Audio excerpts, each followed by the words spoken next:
प्रेक्षकांचं पुन्हा एकदा स्वागत. दावोस हे नाव आपण गेल्या काही वर्षापासून सातत्यानं ऐकतो आहोत. परंतु जागतिकीकरणानंतर या दावोसची दादागिरी जगभरात आता वाढलेली आहे. दावोस ही कुठली संघटना नाही, संस्था नाही, परंतु तरीही दरवर्षी दावोस या स्वित्झर्लंडच्या अतिशय निसर्गरम्य ठिकाणी एक प्रकारे जगातल्या सगळ्या कॉर्पोरेट्स त्या ठिकाणी भेटत असतात आणि त्या ठिकाणी करार होत असतात. उद्योगांचे व्यवसायांचे आदान प्रदान होत असतात. परंतु महाराष्ट्राचे देखील 14 लाख कोटीचे करार या दावोसमध्ये झाल्याचं आता सांगितलं जात आहे.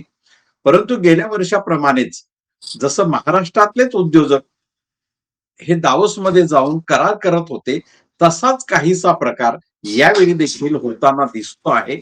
या संदर्भात नेमकं काय आहे हे आपल्या समोर घेऊन येत आहेत हा विषय मांडण्यासाठी माननीय विश्वास उडगी सर, मी त्यांना विनंती करतो की त्यांनी आपला विषय प्रारंभ करावा.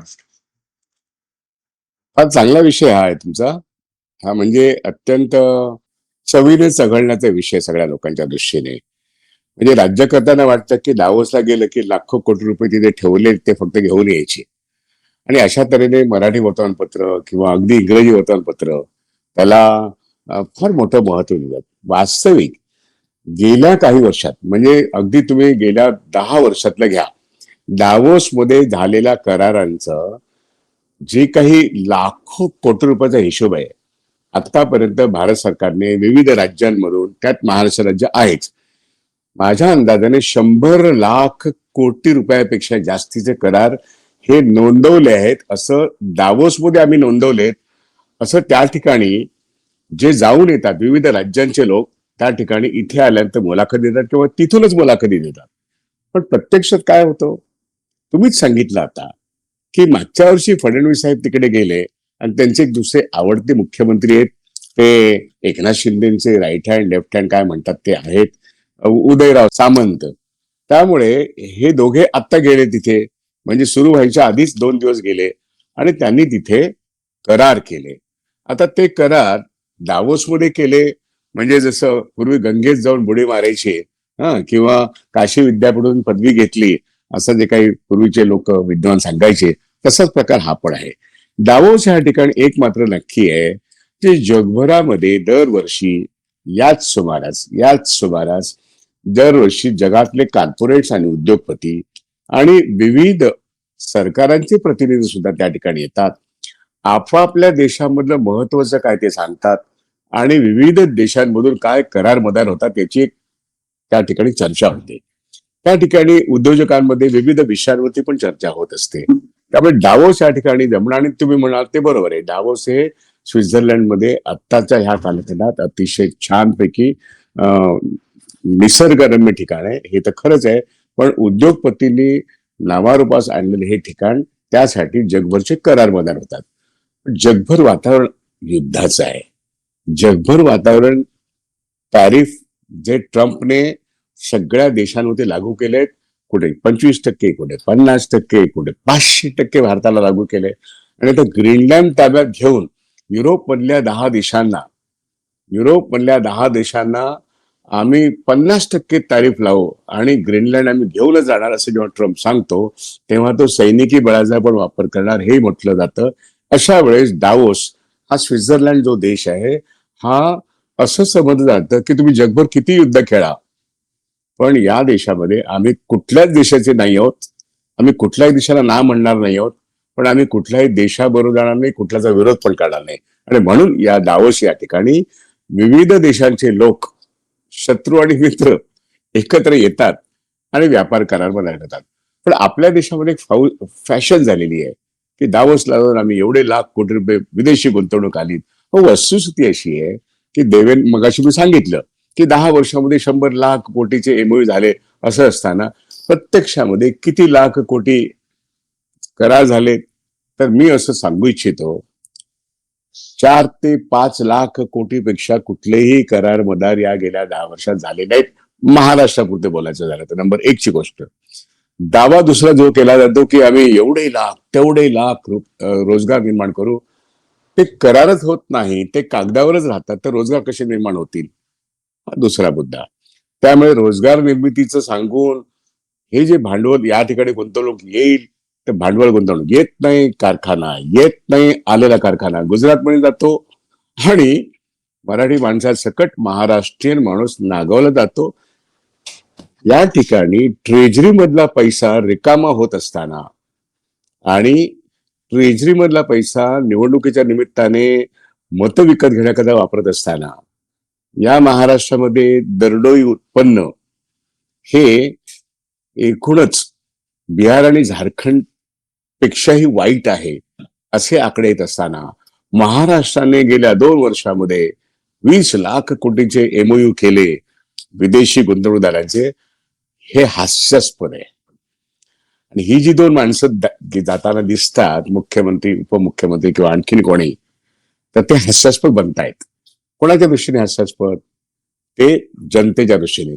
दुसरी हास्यास्पद गोष्ट कुठली आहे, तर या ठिकाणी मागच्या वेळेस महाराष्ट्राच्या चौकटीत नागपूरचे लोक, चंद्रपूरचे लोक, पुण्याचे लोक, मुंबईचे लोक, ठाण्याचे लोक, इकडचे उद्योगपती डावोसमध्ये जातात, एमओयू करतात आणि ते एमओयू फळाला येत नाहीत. आता लोढा महाशयांचा, म्हणजे आता एक मंत्री लोढा आहेत, त्यांचा मुलगा ज्या कंपनीत आहेत त्यांनी गुंतवणूक केलेली आहे आणि म्हणून महाराष्ट्रात जे मंत्रालय बसून करता आलं असतं किंवा महाराष्ट्रातल्या कुठल्याही जिल्ह्यातल्या लोकांना मुंबईमध्ये बोलून हे म्हणून करता आले असते. ही मंडळी तिथे जातात, मजा करतात, तुमच्या माझ्या पैशाने, कर देणाऱ्यांच्या पैशातून हे लोक मजा करतात. खरे तर हे गुन्हेगार आहेत. जनतेने यांना प्रश्न विचारायला पाहिजे.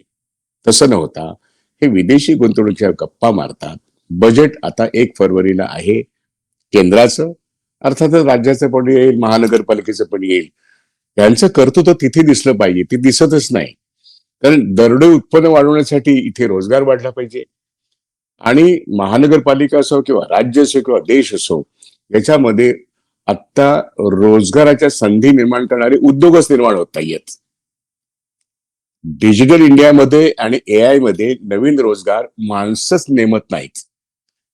सर्व्हिस सेक्टरमध्ये कमीत कमी माणसं किंवा नो मॅन्स याच्या आधाराने बँका असो, विमा असो किंवा म्हटलं तर हेल्थ सेक्टर, जिथे माणसांची गरज आहे त्याऐवजी यंत्र काम करतात. त्यामुळे गुंतवणुकी आल्या तरी माणसांचे रोजगार येत नाहीत. त्यामुळे मुद्दा असा की विदेशी गुंतवणुकीतून रोजगार निर्माण होतो ही भंपक थाप आहे. किंबहुना दरवर्षी 2 कोटी रोजगार निर्माण करू असं जेव्हा नरेंद्र मोदी 2014 नंतर पहिल्यांदा घोषणा करून गेले, त्यानंतर या देशामधून आतापर्यंत किती कोटी रोजगार निर्माण झाले? काही लाखाच्या पलीकडे नाही. काही लाखाच्या पलीकडे नाही. जर एवढं मोठं विदेशी भांडवल फक्त महाराष्ट्रात येत असतं तर त्याचं प्रतिबिंब महाराष्ट्राच्या आपल्या बजेटमध्ये पडलं असतं. महाराष्ट्राचं बजेट सँक्शन होतं मागच्या वर्षाचं आणि त्यानंतर 2 किंवा 3 पुरवण्या मागण्या येतात आणि त्याच्यामध्ये बजेटपेक्षा 1.5 पटीने जास्त पुरवण्या मागण्या येतात. याच्यापेक्षा महाराष्ट्राची छिथू काय झाली आहे? छिथू काय व्हायची बाकी राहिली आहे? आणि त्यामुळे महाराष्ट्राचं अर्थकारण नासावणारे, बिघडवणारे हे भारतीय जनता पक्षाचे मंत्री आणि आमचे दळभद्री कॉर्पोरेट्स, ते रोजगार निर्माण करत नाहीत. आणि जेव्हा जगभर कोसळत आहे, मार्केट गेल्या 3 दिवसामध्ये 20 लाख कोटींनी मार्केट कॅपिटलायझेशन कोसळलेलं आहे. जवळजवळ 2400 अंक शेअर बाजारामध्ये लुडकलेले आहेत, ट्रम्पच्या भीतीनेच म्हणा. आणि जसं ग्रीनलँड धोक्यात आहे ना, व्हेनेझुएला धोक्यात गेला, तिथल्या अध्यक्षाला उचलून आणला, त्याला अटक केली. अत्यंत बेकायदेशीरच्या ट्रम्पने दुसऱ्या देशाच्या अध्यक्षाला आपल्या देशात आणलं. बांगलादेशमधून हसीना आल्या, त्या व्हीआयपी गेस्ट आहेत.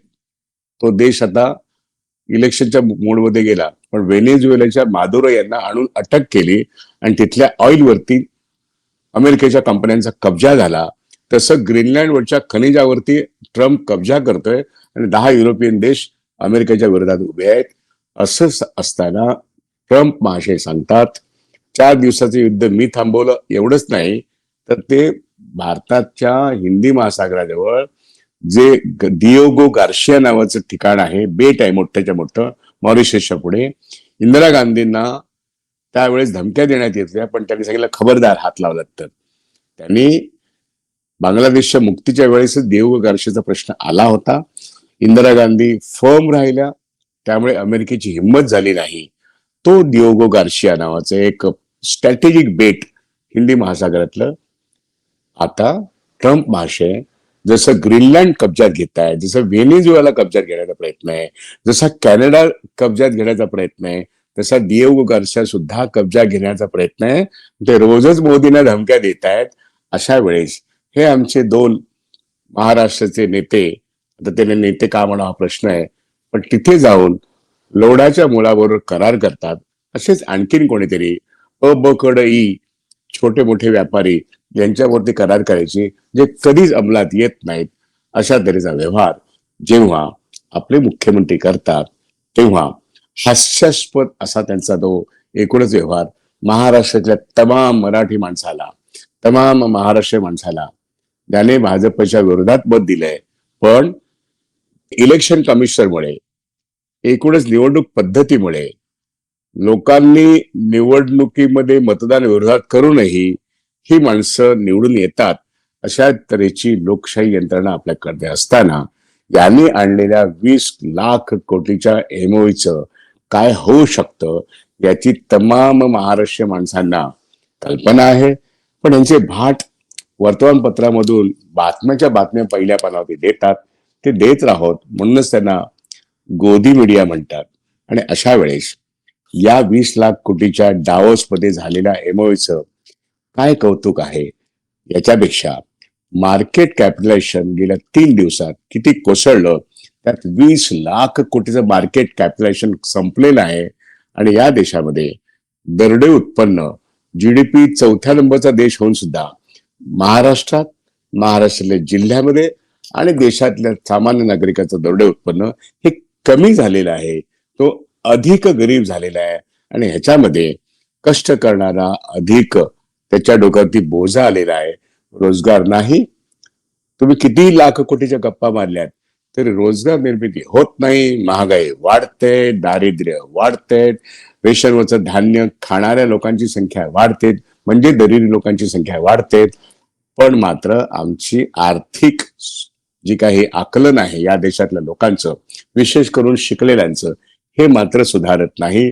त्यामुळे अशा ज्या बातम्या असतात या चविष्टपणे चघळणारे फक्त मोदी भक्त असू शकतात. अन्यथा या बातम्यांना काही अर्थ नाही, एवढंच मी या ठिकाणी सांगेन. त्यामुळे एमओयू हे फक्त लिहिण्याकरता, बोलण्याकरता आणि प्रचाराकरता आहे, असाच त्याचा अर्थ आहे. धन्यवाद. तिथेच थांबतो. धन्यवाद सर, आपण या हो. विषयाला अगदी परिपूर्णपणे धन्यवाद. मांडल्याबद्दल. धन्यवाद.